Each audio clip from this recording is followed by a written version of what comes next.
Assalamualaikum warahmatullahi wabarakatuh. Perkenalkan, nama saya Syifa Nur Latifah dengan NIM 2383110043. Saya dari kelas Hukum Keluarga 6B. Di sini saya ingin menjelaskan mengenai perbandingan hukum. Perbandingan hukum itu ilmu yang membandingkan hukum di berbagai negara. Contohnya itu seperti hukum Indonesia dengan hukum Jerman atau juga hukum Jepang. Tujuannya itu supaya kita tuh tahu mana yang sama, mana yang beda, dan mengapa bisa berbeda. Selanjutnya yaitu mengenai perbandingan hukum sebagai disiplin dan metode. Sebagai disiplin, ilmu perbandingan hukum itu dianggap sebagai hukum yang berdiri sendiri karena tuh objeknya punya objek khusus, yaitu ia dengan mempelajari banyak sistem hukum sekaligus. Dengan secara metodenya itu perbandingan hukum bisa juga dipakai hanya sebagai metode atau cara untuk memahami suatu masalah hukum. Contohnya misalnya tuh dengan membandingkan aturan hukum yang ada di Indonesia dengan aturan hukum yang ada di luar negeri. Selanjutnya tujuan dan fungsinya tuh tujuan utama untuk mengetahui persamaan dan perbedaan hukum di berbagai negara. Selanjutnya tujuan yang kedua yaitu untuk mengetahui mengapa hukum suatu negara itu bisa berbeda. Contohnya tuh bisa dari budayanya, dari sejarahnya, atau karena dari agamanya. Fungsi yang pertama itu membantu legislator merancang undang-undang yang baik dengan melihat contoh dari negara lain. Selanjutnya fungsi yang kedua yaitu membantu hakim dan praktisi hukum memahami dan memecahkan masalah hukum secara luas dan bijak. Selanjutnya akan menjelaskan mengenai materi yang kedua. Untuk materi yang kedua yaitu mengenai metode perbandingan hukum. Di sini saya ingin menjelaskan mengenai masalah persamaan dan perbedaan. Dalam perbandingan hukum itu memperhatikan apa yang sama dan apa yang berbeda di antara sistem hukum di berbagai negara. Untuk memperlihat persamaan dan perbedaan ini agar kita bisa tahu mengapa suatu negara mengatur sesuai dengan cara tertentu. Contohnya tuh karena agamanya, atau karena sejarahnya, atau juga karena ekonominya. Selanjutnya mengenai pendekatan mikro dan makro.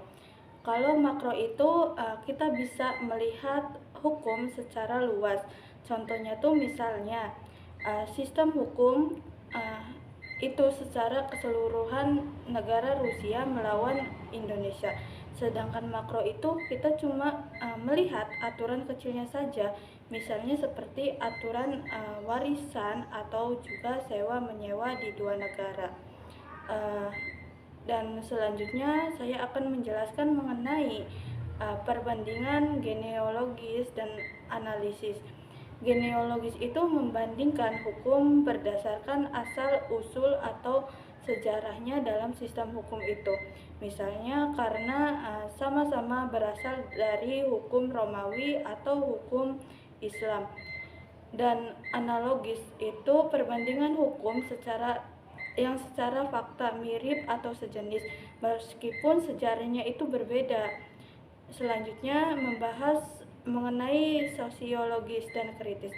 Sosiolegal itu memandang hukum dalam kaitannya dengan masyarakat dan perilaku nyata, bukan karena aturannya.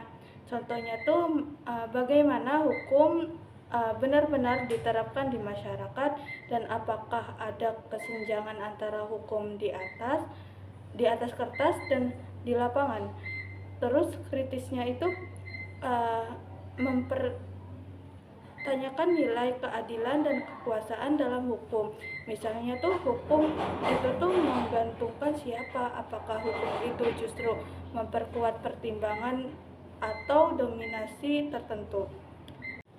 Selanjutnya materi yang ketiga itu membahas mengenai hukum keluarga dan perbandingan hukum keluarga. Perbandingan hukum yaitu mengenai hukum publik dan hukum privat. Hukum publik itu mengatur hubungan antara keluarga dengan warga negara. Contohnya seperti hukum tata negara, pidana umum, dan administrasi. Hukum privat itu mengatur hubungan antara orang perorangan, contohnya seperti keluarga, perjanjian, dan warisan.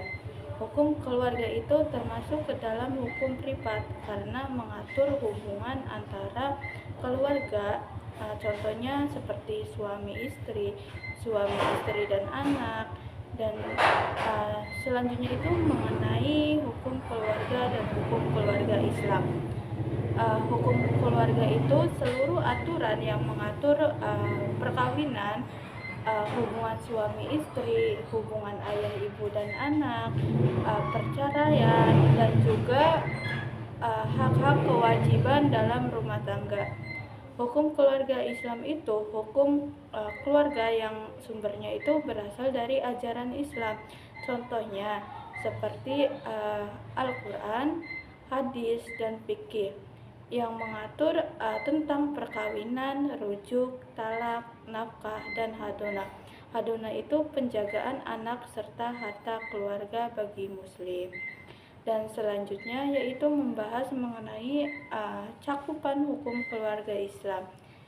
Biasanya tuh meliputi seperti perkawinan, contohnya akad nikah, syarat-syarat nikah, dan rukun nikah. Dalam kehidupan rumah tangga itu contohnya seperti nafkah, kewajiban suami istri, perceraian, rujuk, dan hadonah.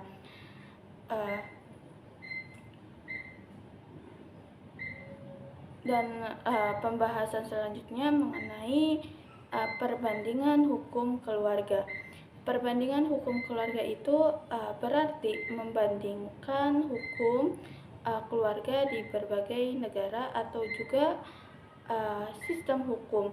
Contohnya tuh misalnya hukum keluarga Islam di Indonesia melawan Mesir, melawan Malaysia.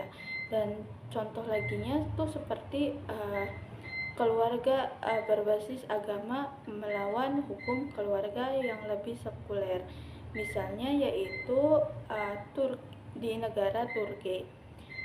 Dan selanjutnya mengenai perbandingan ini kita tuh bisa melihat dari persamaan dan perbedaan pembagian kewajiban, hak suami istri, perceraian, dan hak anak. Dan kita bisa mempelajari dari negara lain untuk memperbaiki atau memperjelas hukum keluarga di negara Indonesia. Selanjutnya mengenai sistem dan tradisi hukum dunia.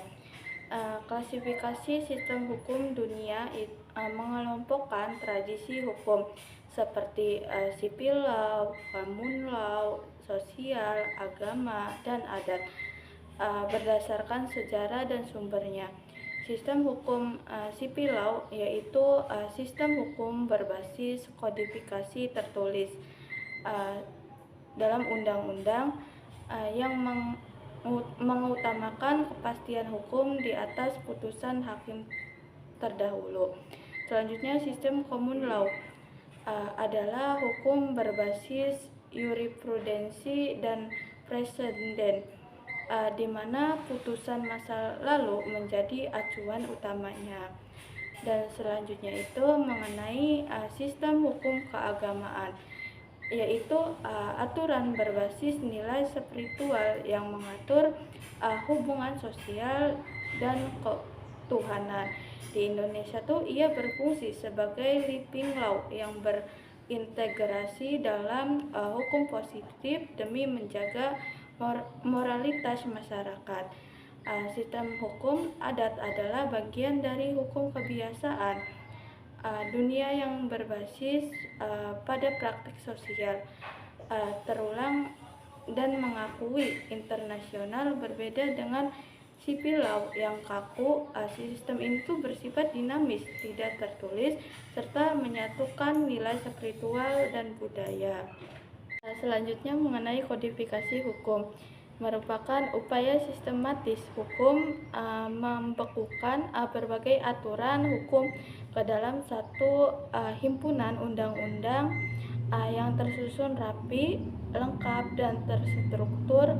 Gunanya tuh menciptakan kesatuan serta kepastian hukum dalam satu negara. Hukum keluarga di belahan dunia Islam itu mulai terrealisasi pada penghujung abad 19 Masehi. Turki merupakan negara pertama yang melakukan reformasi hukum keluarga Muslim. Dan gagasan itu muncul pada tahun 1995. Pengaruh pergegasan dengan pemikiran Barat modern dan memiliki pada perkembangan peradaban Barat yang lebih maju, mendorong semangat nasionalisme.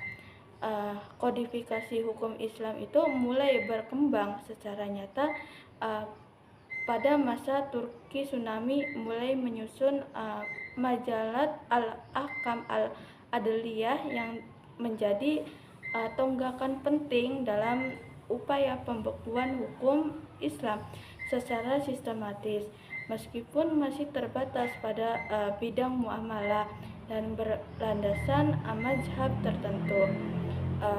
Kodifikasi hukum keluarga itu menjadi bagian penting dari pembaruan tersebut dengan ruang lingkup yang mencakup perkawinan, perceraian, warisan, dan aspek keperdataan lainnya. Kesimpulan dari materinya yaitu perbandingan hukum, mempelajari hukum berbagai negara untuk mengidentifikasikan persamaan, perbedaan, serta faktor penyebabnya seperti budayanya, sejarahnya, atau agamanya. Tujuannya itu mencakup pemahaman mendalam tentang hukum nasional melalui perspektif global, sementara fungsinya membantu legislator merancang undang-undang lebih baik dan praktis hukum menyelesaikan kasus secara bijak. Metodenya mencakup pendekatan mikro, sistem hukum keseluruhan seperti Rusia melawan Indonesia, dan mikronya yaitu aturan spesifik seperti warisan. Genealogisnya berdasarkan asal sejarahnya seperti hukum Romawi, serta analogis yaitu kesamaan faktual. Pendekatan sosiologis itu menyoroti penerapan hukum di masyarakat nyata, sedangkan kritis mempertahankan nilai keadilan dan kekuasaan. Hukum keluarga itu termasuk ke hukum privat yang mengatur perkawinan, perceraian, nafkah, hadonah, dan warisan. Hukum keluarga Islam itu bersumber dari Al-Quran, hadis, dan fikih. Perbandingannya yaitu seperti Indonesia, Mesir, dan Malaysia, berbasis Islam melawan Turki. Mengungkap variasi hak suami istri serta hak anak untuk memperbaiki hukum nasional. Mungkin sekian pemaparan materi dari saya. Wassalamualaikum warahmatullahi wabarakatuh.